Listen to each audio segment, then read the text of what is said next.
Shalom jemaat yang dikasihi Tuhan. Jumpa lagi di dalam 40 hari perjalanan masa Raya Prapaskah. Hari ini adalah hari yang ke-34. Kita memulai perjalanan diri lebih dekat di dalam hadirat-Nya dengan merenungkan satu kebenaran firman Tuhan dari Hosea 6 ayat 3. Hosea pasal 6 ayat 3 yang berbunyi demikian. Marilah kita mengenal dan berusaha sungguh-sungguh mengenal Tuhan. Ia pasti muncul seperti fajar.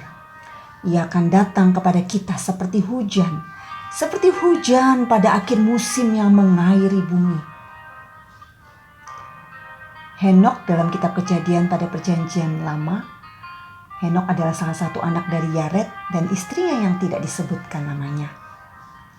Henok mempunyai seorang anak yang bernama Metusalah pada usia yang ke-65 dan hidup hingga usia 365 tahun.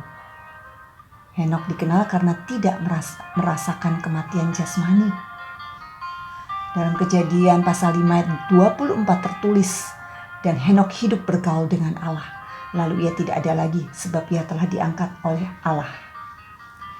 Tidak banyak kisah hidupnya yang bisa ditemui dalam Alkitab.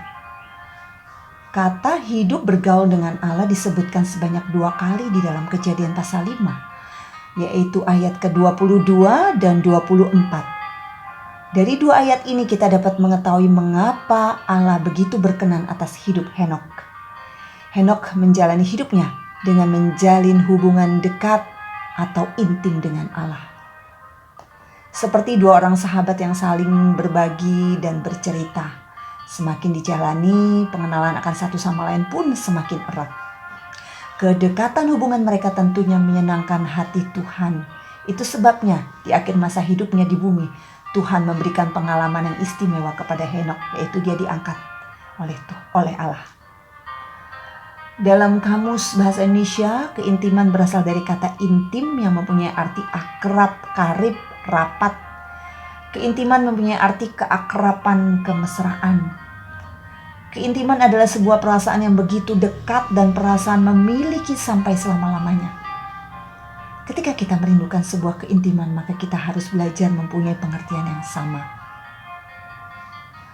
Seseorang dikatakan memiliki relasi yang intim atau dekat dengan orang lain ketika dia sangat mengenal siapa dirinya, siapa orang tersebut, dan mengasihi dia seperti dirinya sendiri dengan kasih yang tulus. Relasi ini dapat terbangun dengan saling berkomunikasi sehingga dapat mengetahui dengan jelas siapa dia. Kita pun dapat menjalin hubungan yang intim dengan Tuhan. Kita dapat berkomunikasi lebih lagi dengan Tuhan. Kedekatan hubungan kita dengannya akan membuat Tuhan lebih membuka hatinya, mengungkapkan rencana dan kerinduannya kepada kita.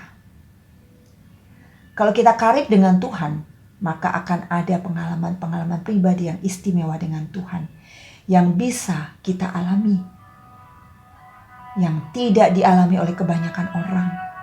Seperti kisah Henok yang mendapatkan pengalaman istimewa diangkat oleh Allah. Hanya dan hanya kalau kita melekat pada pokok anggur kita, maka kita akan menjadi ranting yang berbuah lebat dan menikmati pengalaman bersama Tuhan secara luar biasa.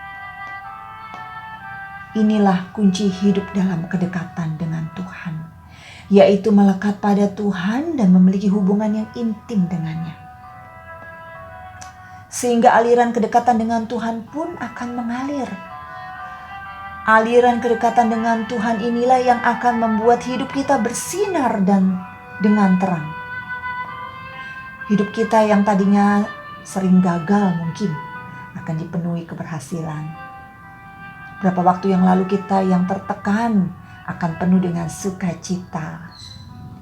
Kita yang beberapa waktu yang lalu mungkin selalu mengharapkan bantuan orang lain, selalu mengharapkan.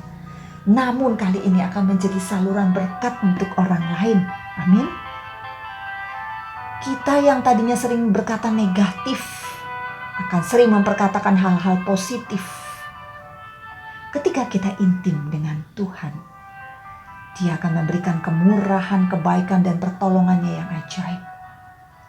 Berkat-berkatnya yang berlimpah juga akan dicurahkannya seperti hujan atas hidup kita yang kering. Seperti yang baru kita baca bersama, Hosea 6 ayat 3. Dikatakan ia akan datang kepada kita seperti hujan pada akhir musim yang mengairi bumi. Marilah kita mengenal dan berusaha sungguh-sungguh mengenal Tuhan. Keintiman selalu akan menghasilkan sesuatu yang sangat positif. Keintiman berbuahkan kedewasaan rohani yang berbuah yang matang. Kita bisa baca dalam Yohanes 15 ayat 8. Kita juga boleh mudah dalam mengetahui dan mengenal kehendak Tuhan. Kita mampu membedakan mana yang merupakan kehendak Allah dan yang bukan.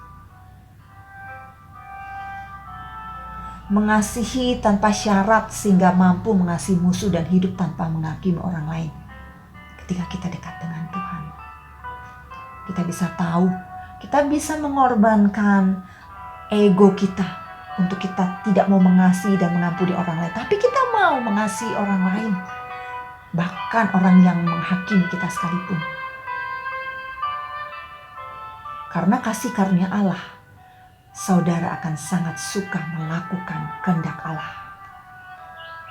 Seperti orang yang mabuk asmara, keintiman akan membuat seseorang melakukan apa saja yang diminta. Bukankah begitu? Dengan kerelaan hati yang tinggi dan merasa tidak terbebani sedikit pun terhadap apa yang diminta oleh pribadi yang dia cintai. Ketika kita ingat masa-masa kita berpacaran atau kita menjalin hubungan berapa belas puluhan tahun lalu ya. Jemaat yang dikasihi Tuhan, hari ini juga Tuhan ingin kita memperkatakan dan melakukan perbuatan-perbuatan yang memuliakan nama Tuhan dalam aktivitas kita. Apakah itu? Hari ini proyek ketaatan kita adalah memberi ruang untuk keluarga. Mari kita siapkan kado sederhana namun bermanfaat untuk orang tua atau anak Anda. Mulai dipikirkan pagi ini kado apa yang cocok dan bermanfaat bagi mereka. Kegiatan ini juga dapat menunjukkan hubungan yang intim kita dengan mereka sampai di mana. Bagaimana kita bisa memperhatikan mereka lebih lagi. Khusus untuk hari ini, lakukan proyek ketaatan ini dengan rasa syukur. Karena kita diberi keluarga yang harmonis, kompak, keluarga yang saling mendukung. Dan tentunya kita mau menyukakan hati Tuhan. Mari kita terus belajar menyenangkan hati Tuhan melalui mengasihi orang-orang di sekitar kita, yaitu keluarga kita hari ini. Ada satu pujian yang mengatakan dalam buku Kidung Jemaat KJ nomor 406, "Ya Tuhan, bimbing aku." Lagu ini mengatakan bahwa kita mohon kepada Tuhan untuk membimbing jalan kita, sehingga kita selalu ada di dalam kehendak Tuhan. Kita selalu bersama-sama dengan Tuhan, melangkah setapak demi setapak, tetap di dalam pimpinan Tuhan. Mari kita mau pujikan lagu ini pada bait yang pertama saja. Dikatakan, "Ya Tuhan, bimbing aku di jalanku, sehingga aku selalu bersamamu."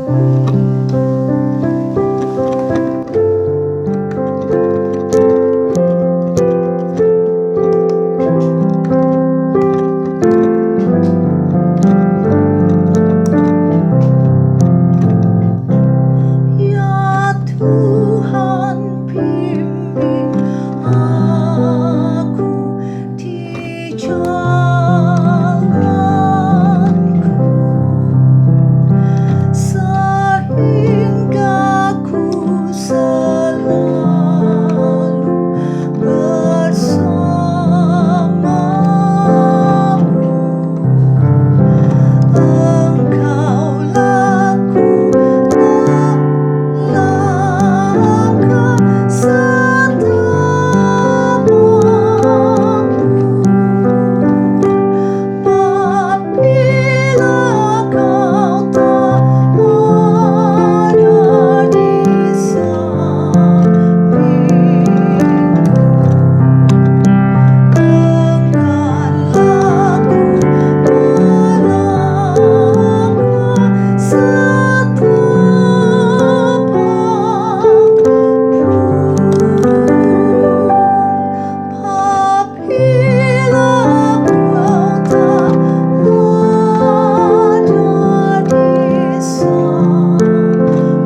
biasa atas hidup kami.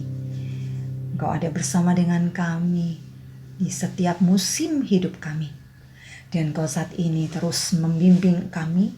Seperti pujian ini kami memohon kepadamu ya Tuhan, bimbing aku di jalanku sehingga aku selalu bersamamu. Kiranya Tuhan menolong hidup kami hari ini untuk berjalan bersama Tuhan. Sekalinya kami berjalan di dalam lembah kekelaman, Engkau tetap bersama dengan kami. Gadamu dan tongkatmu itulah yang menuntun kami, dan kami sungguh percaya bahwa Tuhan bersama dengan kami. Kiranya Tuhan akan menolong kami, hidup kami untuk mau mengerti rencana Tuhan pagi hari ini, di mana Engkau berbicara kepada kami bahwa hubungan yang dekat dengan Tuhan akan menghasilkan hal-hal yang baik. Terlebih menjadi berkat, menjadi saksi yang hidup bagi banyak orang, mereka yang belum mengenal Tuhan Yesus. Kami mau berusaha untuk hidup dekat dengan Tuhan. Kami mau berusaha untuk memperbaiki hubungan kami dengan Tuhan, dengan kami terus mendengar suara Tuhan. Dan kami rindu hubungan kami tidak hanya sekedar hubungan kami dengan Allah, tapi kami yang lebih semakin mencintai Tuhan, yang menjadikan kami semakin intim dengan Tuhan. Tolonglah kami Tuhan, karena kami sangat percaya ketika kami mau belajar ada di dalam hadirat Tuhan. Engkau isi kami dengan hal-hal yang baik. Dan tentunya menyukakan hati Tuhan. Terima kasih Tuhan, kami serahkan Tuhan hidup kami kepadamu. Kami percaya aktivitas kami dengan satu proyek ketaatan di mana kami mau berbagi kasih, memperhatikan keluarga kami Tuhan. Lewat apa yang Tuhan sudah berkati pada kami. Kami mau Tuhan membagikan itu, menyiapkan satu kado untuk orang tua kami atau untuk anak kami, bahkan untuk keduanya. Kami percaya bahwa Tuhan akan memberikan kami hati untuk boleh mengasihi mereka lebih dan lebih lagi. Kami percaya Tuhan, dalam nama Yesus kami serahkan hidup kami. Kami yakin bahwa Tuhan ada bersama dengan kami. Tuntunlah kami.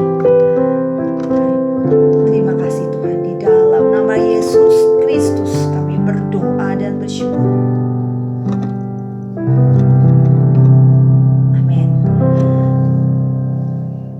Selamat melakukan proyek ketaatan dengan penuh sukacita. Selamat beraktivitas. Tuhan beserta dengan kita semua.